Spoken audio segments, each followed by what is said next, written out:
This is a Sports Catastrophe production. Hey there, hello there, ho there, it's Jeff Cutter, and welcome you to another Sports Catastrophe Birthday Boy. And the birthday boy for today, August the 24th, is a former NBA star for the Indiana Pacers, who played his entire 18-year career with the Pacers. He was known for his three-point prominence and basically ruining the New York Knicks. He's fourth on the all-time list of three-pointers, behind Stephen Curry, Ray Allen, and James Harden. James Harden, really?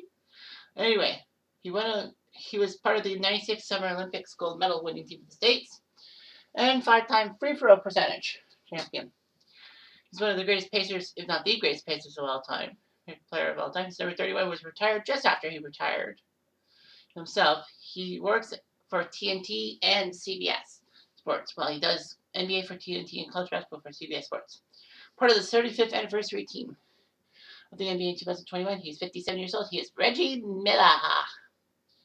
Reggie Miller actually had a weird life. He actually was born with hip deformities, which prevented him from walking correctly. After a few years of wearing braces on both legs, his leg strength was enough to compensate. He's one of 5 siblings who comes from an athletic family. His brother Daryl used to play for the California Angels, Daryl Miller.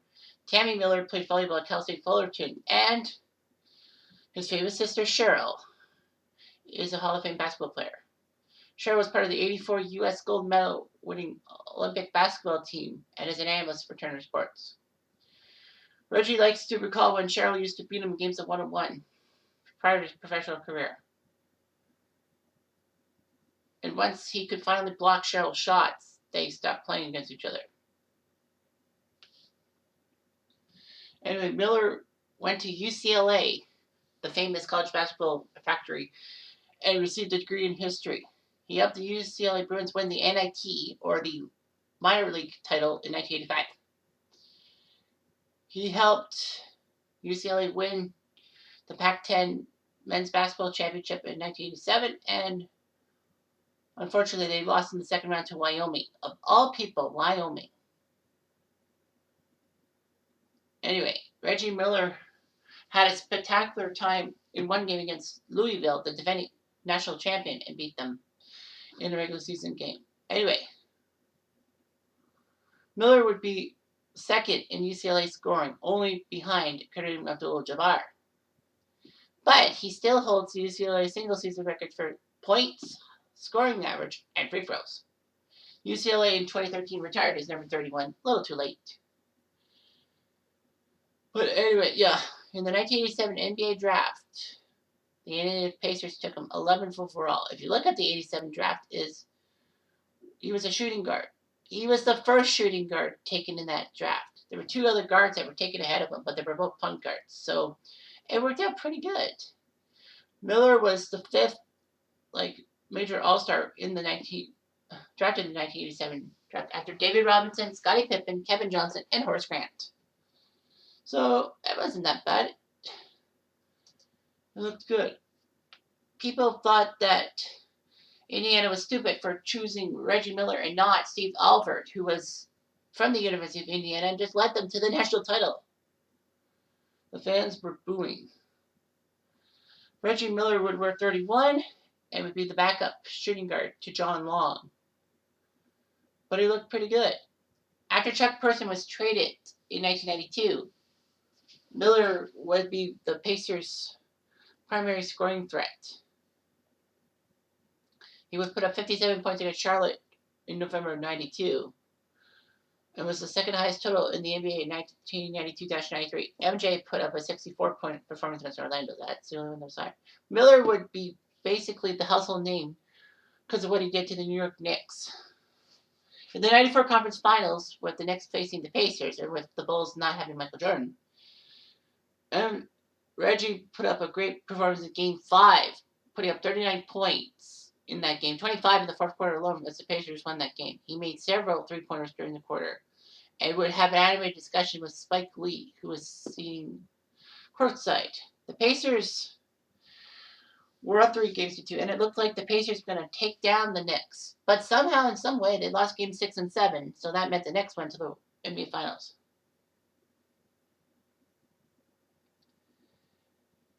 Anyway, Reggie would also be known for what he did to the Knicks in the 95 playoffs. In the conference semis against the Knicks, game 1, the Pacers won that game 107-105. However, that wasn't the main story. The main story was with 18 seconds left. The Pacers were down by 6. Reggie Miller took an inbounds pass from Mike Jackson, made a three-pointer. It's 105-102, and then you're thinking, okay, well, now they got to foul somebody. But somehow, in some way, Reggie stole the ball from Anthony Mason. The inbounds pass went back behind the three-point arc and tied the game with a 3, sending the crowd at MSG and across the U.S. on NBC. John Starks would be fouled by Sam Mitchell. So, yes, that's Sam Mitchell. Starks missed both free throws. And Patrick Ewing got the offensive rebound, but he botched the shot. Miller got the rebound, and with 7 seconds left, he was fouled. He made both free throws. New York had a chance to tie or win game 1, but they failed miserably. Pacers won that game. It was amazing. The Pacers and Knicks would go to another 7-game series, just like the year before. This time, the Pacers would be the winners. The Pacers would lose in Game 7 to the Orlando Magic in the conference finals.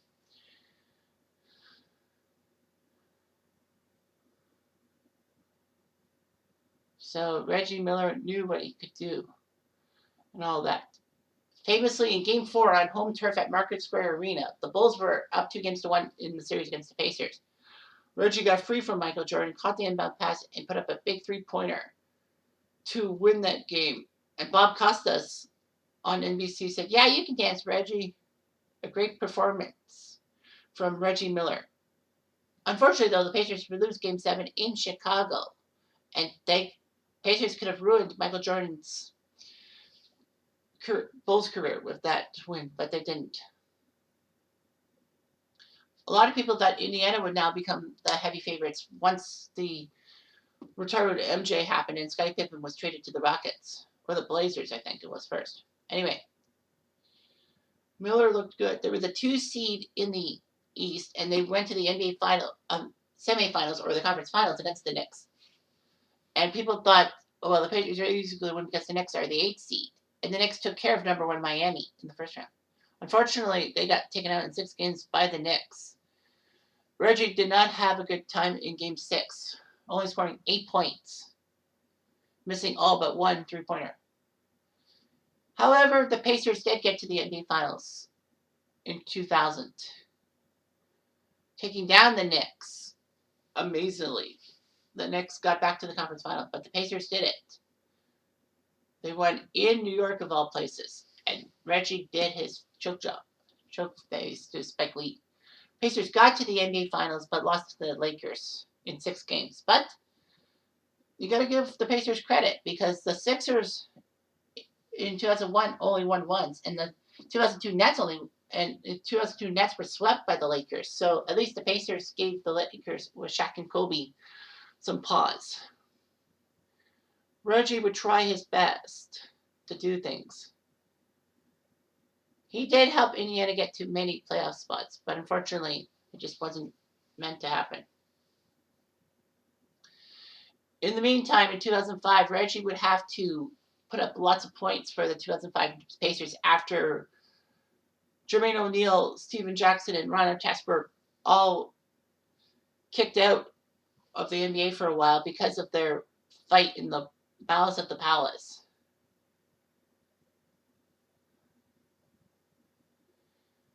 Reggie Miller was told that he was going to retire, but he said he won't do that. He'll do it through his sister Cheryl, who, works for TNT, and Cheryl broke the news.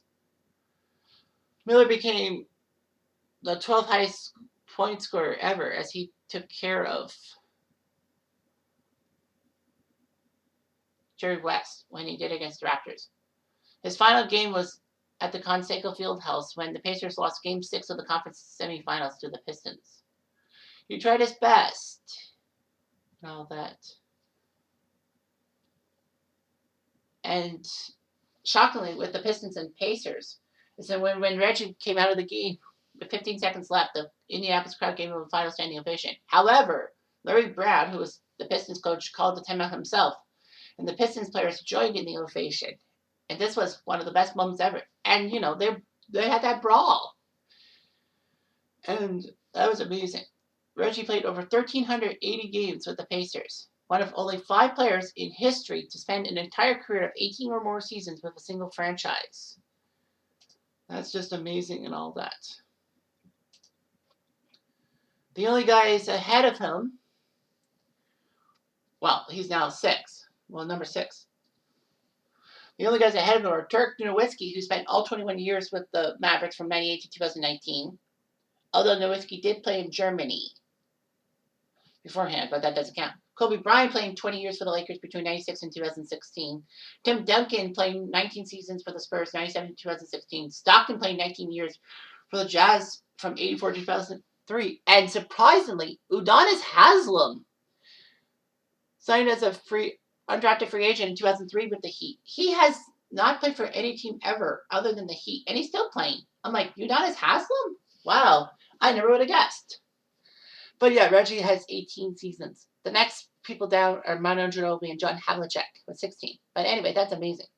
So in over 1,380 regular season games, 18.2 points per game, 3 rebounds, 3 assists per game. Surprised it's not 20. Playoffs, he had some playoff runs, but they came up short. He got to the NBA Finals in 2000.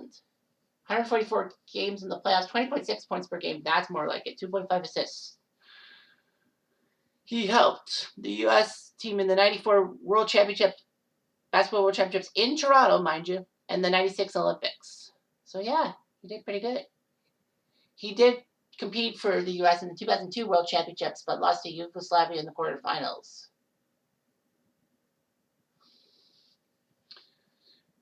Reggie Miller was the Grand Marshal of the 2005 Indianapolis 500 parade and waved the green flag. Reggie has been a part of TNT's basketball coverage since 2005. I mean, it's easy with his sister Cheryl being the NBA sideline reporter too. So yeah, he's worked as an analyst for the NCAA basketball tournament. Once CBS expanded their coverage of the tournament to TNT and the Turner stuff. There were rumors that Reggie Miller was going to come back to Boston for the 2007-2008 season, but he said he couldn't do it. Physically he could, but mentally he couldn't. He would have won a title. Anyway. So anyway, yeah, Reggie's amazing and all that. Yep. Of all he did and everything and all that. Only 10 players have played more regular season games than Reggie Miller.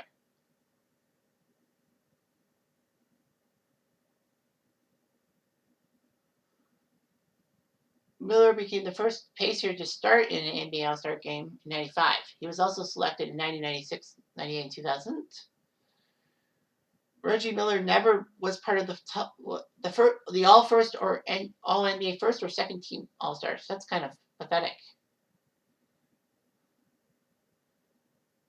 Anyway, Miller has 9 30-plus point playoff games against the Knicks. Only one person's higher. You can guess that's Michael Jordan, 15. He got inducted to the Basketball Hall of Fame in 2012, and he's a great player. No doubt about it. Anyway, I'm Jeff Diamond. Adieu.